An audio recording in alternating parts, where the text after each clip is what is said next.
Hello friends, तो कैसे हैं आप सब। आई होप आप सब अच्छे होंगे। स्वागत है आप सभी का आपके अपने चैनल जुनून पढ़ाई का में। सबसे पहले आगे बढ़ें उससे पहले आप सभी को मकर संक्रांति की ढेरों शुभकामनाएं। और चलिए हम लोग अपनी एनसीईआरटी हिस्ट्री देख रहे हैं, जिसमें इस समय हम लोग क्लास 7 की जो हिस्ट्री है उसे कवर कर रहे हैं, जिसमें चैप्टर 4 में मुगल साम्राज्य को देख रहे हैं। मुगल साम्राज्य बड़ा चैप्टर था, इस वजह से इसकी 3 वीडियो आई हैं। 2 वीडियो ऑलरेडी आ चुकी हैं, ये लास्ट वीडियो है। इसके बाद हम लोग इसको खत्म करके दूसरे चैप्टर पे मूव ऑन करेंगे। तो चलिए देखते हैं इसके पहले के जो मतलब कि आज का जो क्वेश्चन है उसको। पहला क्वेश्चन क्या है कि अकबर ने फतेहपुर सीकरी में किस उद्देश्य से चर्चाएं शुरू की थी। पहला ऑप्शन क्या है कि विभिन्न धर्मों के लोगों के साथ धार्मिक मामलों पर चर्चा करने के लिए। दूसरा कह रहे हैं कि एक नया धर्म स्थापित करने के लिए। और तीसरा कह रहे हैं मुगल साम्राज्य को मजबूत करने के लिए। और अंत में चौथा ऑप्शन कह रहे हैं कि राजनीतिक विरोधियों को शांत करने के लिए। तो इसका जो सही आंसर होगा वो हो जाएगा ऑप्शन ए वाला, यानी कि विभिन्न धर्म के लोगों के साथ धार्मिक मामलों पर चर्चा करने के लिए। तो अकबर के द्वारा फतेहपुर सीकरी में इबादत खाना की स्थापना की गई थी। किसका? इबादत खाना की स्थापना की गई थी। और इसी इबादत खाना में अकबर जो है वो मतलब कि अलग अलग धर्म गुरुओं के साथ चर्चा किया करते थे। और उसका मतलब कि चर्चा करने का उद्देश्य क्या था तो यही जानना कि मतलब कि कौन सा धर्म क्या कहता है और धर्म से जो है लाभ क्या है, हानि क्या है। तो मतलब कि ऐसा नहीं है कि मतलब एक ही धर्म के बारे में चर्चा करें, अनेक धर्मों यानी कि हर एक धर्म के प्रति उनका रुझान था और हर धर्म के गुरुओं के साथ वो चर्चा किया करते थे और उसका क्या सार है ये जानने का प्रयास करते थे। ठीक है, तो पहला जो है वो सही हो जाएगा। याद रखिएगा कि जो इबादत खाना है वहीं पे ये चर्चा हुआ करती थी और इबादत खाना कहाँ पे है? फतेहपुर सीकरी में। ठीक, अगला क्वेश्चन देखें। कह रहे हैं कि अकबर के विचार विमर्श, यानी कि अकबर ने जो विचार विमर्श किया लोगों के साथ उसका उससे मतलब कि उनको क्या परिणाम हुआ, यानी कि उन्हें किस बात का एहसास हुआ। ऑप्शंस क्या क्या हैं? धार्मिक विद्वान हमेशा सही होते हैं। बी ऑप्शन करें कि सभी धर्म एक समान है। सी ऑप्शन है कि धार्मिक कट्टरता समाज के लिए हानिकारक है। और चौथा है कि सभी लोगों को एक ही धर्म मानना चाहिए। तो इसका जो सही आंसर होगा वो हो जाएगा हमारा ऑप्शन सी वाला कि धार्मिक कट्टरता समाज के लिए हानिकारक है। Option C is the correct answer of this question. और आप देखिए कि अकबर को जो है इस बात का एहसास हो चुका था, लेकिन आज भी आप देखेंगे कि ऐसे बहुत से धर्म गुरु हैं जिनको आज तक एहसास नहीं हुआ कि धार्मिक कट्टरता समाज के लिए हानिकारक है। आप उनकी बातों को सुनेंगे तो बातों को सुन के ही लगेगा कि कितने मतलब कि कट्टर प्रकृति के व्यक्ति हैं। मैं तो सुनती ही नहीं ऐसे लोगों को। अगला यहाँ देखिए उसके बारे में कुछ बताया गया है, जैसे अकबर की धार्मिक सहिष्णुता। तो अकबर की धार्मिक सहिष्णुता एनसीईआरटी से ही मैंने लिया हुआ है, जिसमें बताया गया है कि 1570 में अकबर ने विभिन्न धर्म के लोगों के साथ धार्मिक चर्चाएं शुरू की। ठीक है, तो ये कब स्टार्ट किया गया है? तो 1570 में स्टार्ट किया गया है। और इन चर्चाओं से उन्हें यह एहसास हुआ कि धार्मिक कट्टरता जो है वो समाज में फूट डालती है, यानी कि अलगाव जो है वो पैदा करती है समाज में धार्मिक कट्टरता।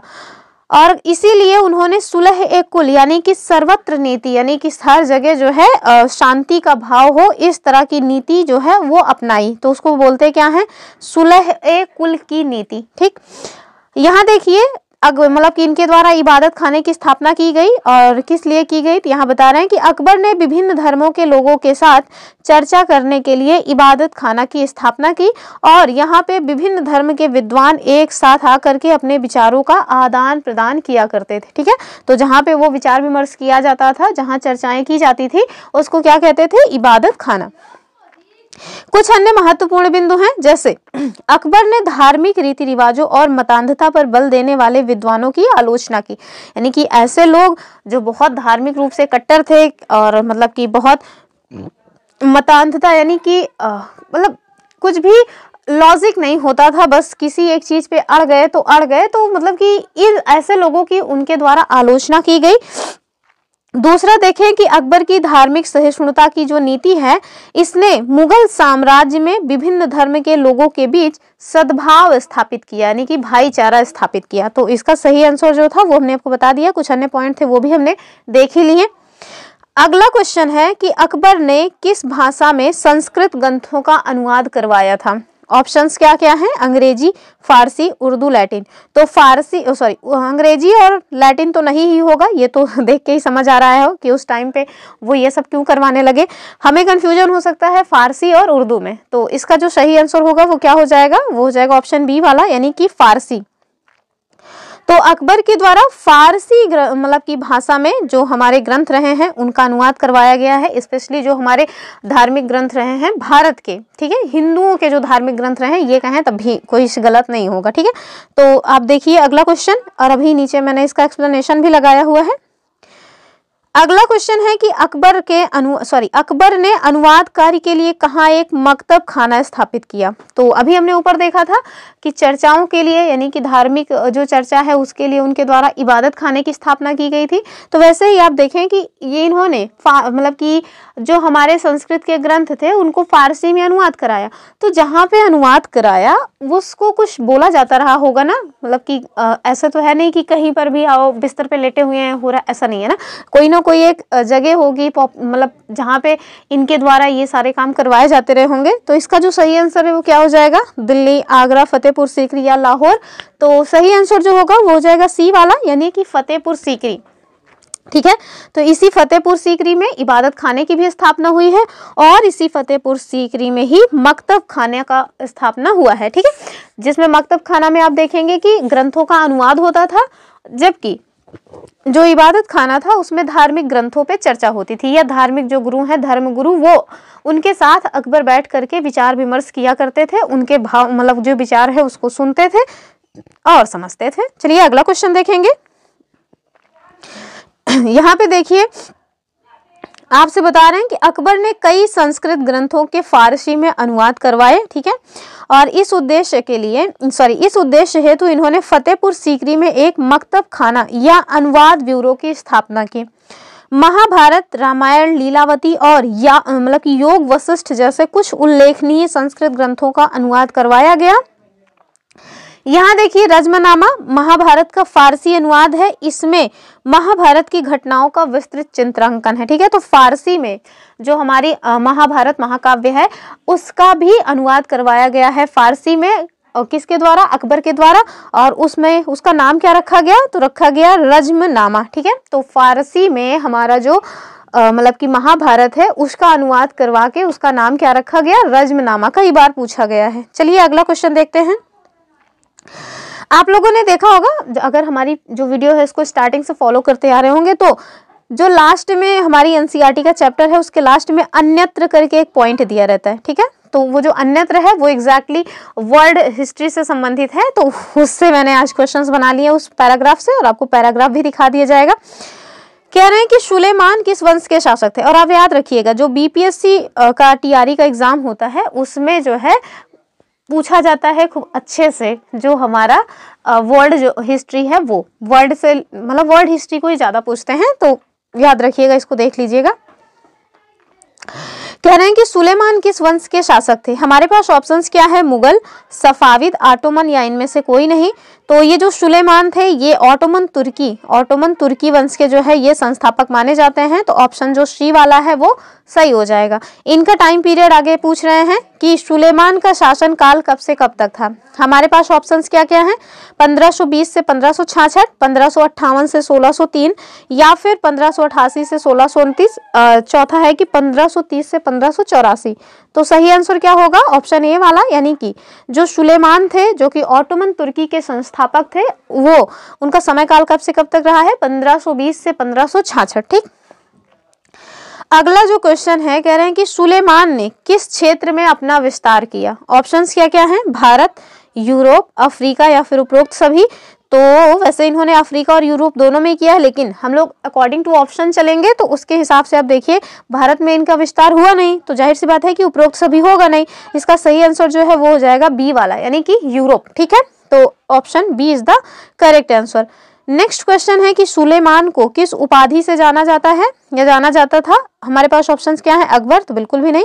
दूसरा कह रहे हैं अल कानूनी, शाह अब्बास या ईवान दी टेरिबल। तो इसका सही आंसर क्या हो जाएगा? ये हो जाएगा बी वाला, यानी कि अल कानूनी।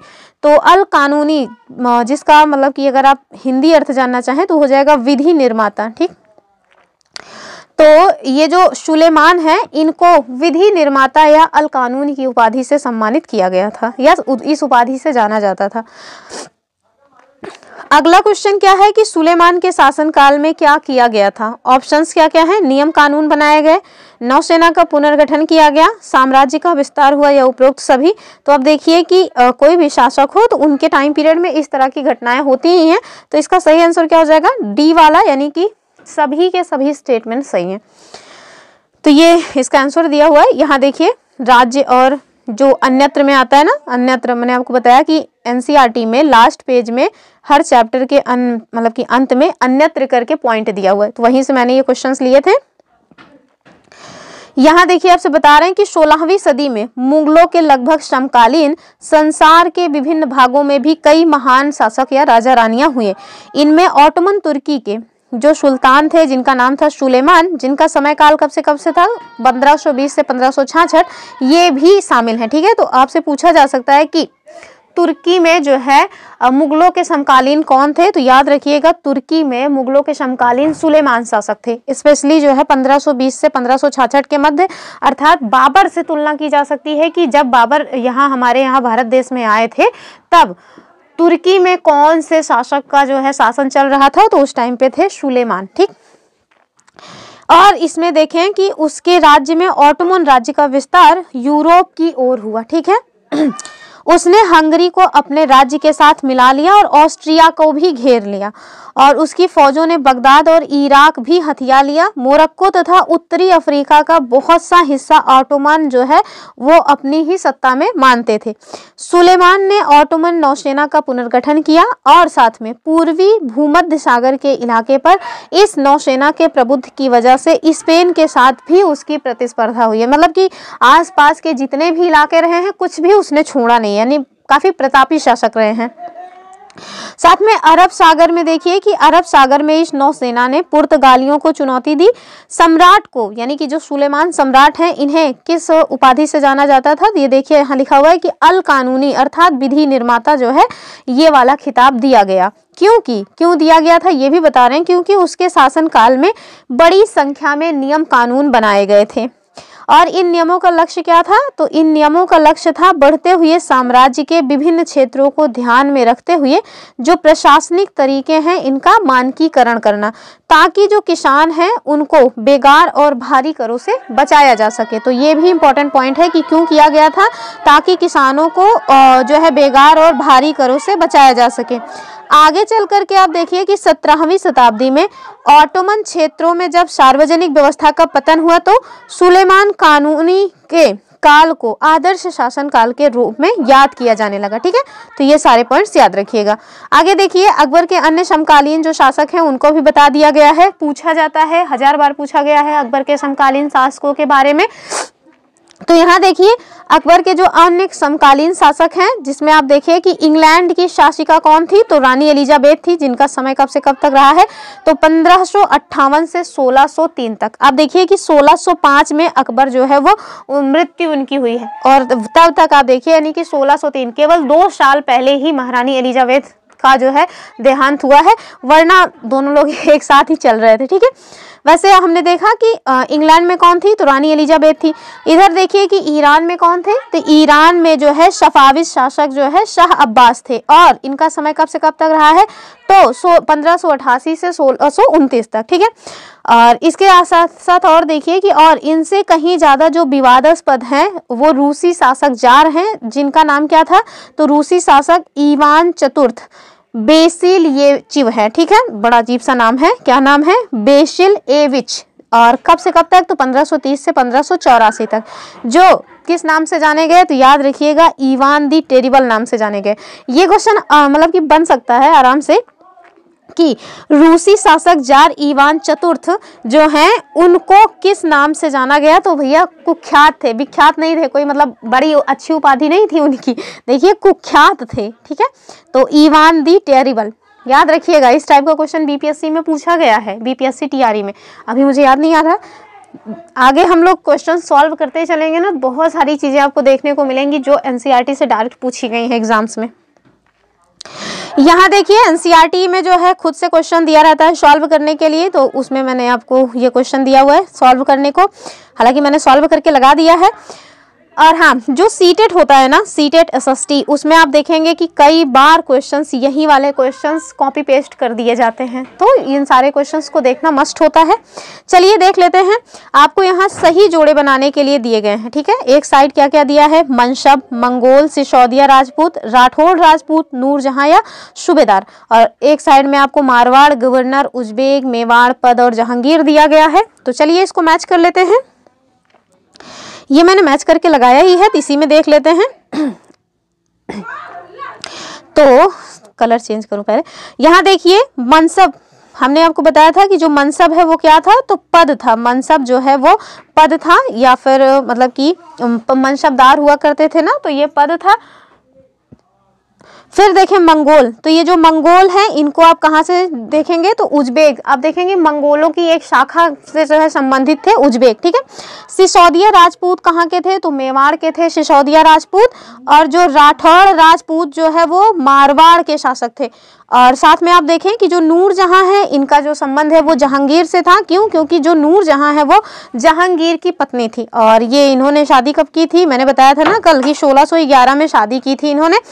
और जो सूबेदार है ये गवर्नर को कहा जाता था। तो मैंने लगा दिया है, आप इसको एक बार फिर से देख लीजिएगा, इसका जो सही मैच है वो, ठीक है।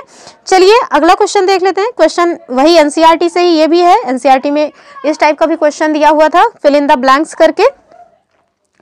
तो पहले में है आपको मतलब पहले खाली स्पेस दिया है और आगे लिखा है कि अकबर के सौतेले भाई मिर्जा हाकिम के राज्य की राजधानी थी। तो ये क्या हो जाएगा, इसमें आप देखें कि जो काबुल है ना, काबुल अफगानिस्तान का जो काबुल है वो मिर्जा हाकिम की राजधानी थी। और इसको मतलब कि मिर्जा हाकिम कौन थे, तो अकबर के सौतेले भाई थे, ठीक है। तो पहले तो हो जाएगा काबुल। दूसरा कह रहे हैं कि दक्कन की 5 सल्तनत बरार, खानदेश, अहमदनगर और कौन थी, तो एक थी गोलकुंडा और दूसरा था बीजापुर, बीजापुर, ठीक है।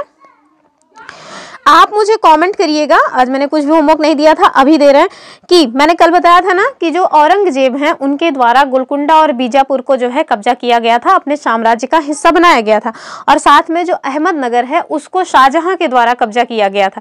मैंने आपको ईयर बताया था कि कौन से ईयर में इन लोगों ने इसको कब्जा किया था। आप मुझे कॉमेंट करके बताइएगा कि जो मतलब कि अहमदनगर है इसको कब कब्जा किया गया, और साथ में बीजापुर को कब कब्जा किया गया, और जो मतलब कि गोलकुंडा है इसको कब कब्जा किया गया। मैंने क्रोनोलॉजी लगा के बताया हुआ है अपने वीडियो में, ठीक है। तो ये आपके लिए आज होमवर्क है, जरूर कमेंट करिएगा अगर पूरा वीडियो यहाँ तक देखे हैं तो। तीसरा क्वेश्चन पूछ रहे हैं कि यदि जाट एक मनसबदार के पद और वेतन का द्योतक था तो सवार क्या था, तो सवार उसके सैनिक दल को दिखाता था, ठीक है। और तीसरा कह रहे हैं कि अकबर के दोस्त और सलाहकार, और ये सारे क्वेश्चंस मैंने अपने इसी मतलब जो वीडियोस हैं 3 पार्ट में जो वीडियोस मैंने कराए हैं उन सब में सॉल्व कराया हुआ है, कुछ भी छोड़ा नहीं है।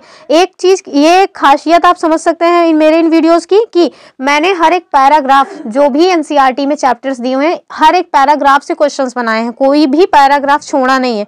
तो चलिए लास्ट क्वेश्चन है।